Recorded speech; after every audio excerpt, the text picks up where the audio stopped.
Bentrovati alla rassegna stampa di TG Plus per quanto riguarda oggi 6 giugno e siamo sulla pagina di Treviso, quindi la provincia di Treviso. Al di là di alcune notizie che vengono rindonate un po' in tutti i giornali, il cemento si è mangiato 187 metri quadrati all'ora. Questo è il titolo d'apertura del giornale di Treviso. Le classifiche sul consumo di suolo confermano la Marca come settima peggiore provincia negli ultimi 15 anni, eroso pari al 230 campi da calcio, quasi un metro ogni 19 secondi.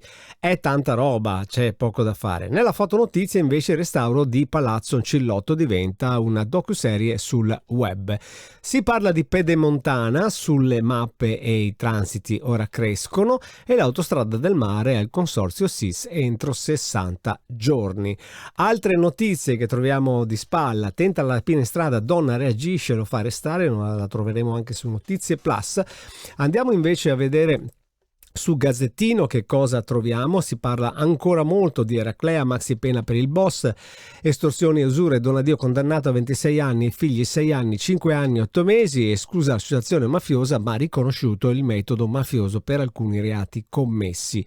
E il sindaco di Mestre, l'ex sindaco assolto, dice: ma quanta sofferenza. Certo non sono bruscolini quando ci si trova in mezzo a questa tenaglia di accuse. Lavoro agile per i fragili, governo verso la proroga, ma c'è il nodo dei costi.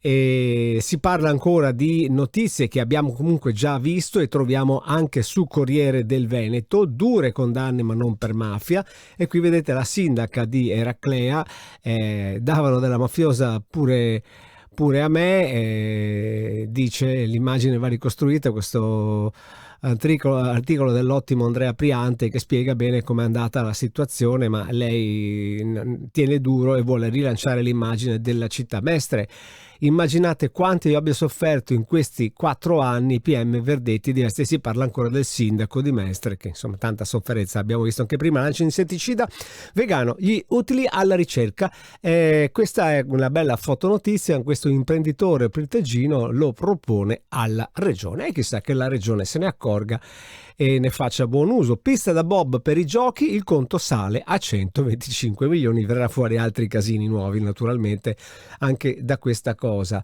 Le notizie plus da Treviso: vedete che anche qui tentata rapina con la pistola finta, è stato arrestato. È la notizia di cui abbiamo parlato prima, ma vi invitiamo a guardarla un po' tutta la pagina di Notizie Plus, perché all'interno trovate anche tante altre notizie che crescono durante la giornata.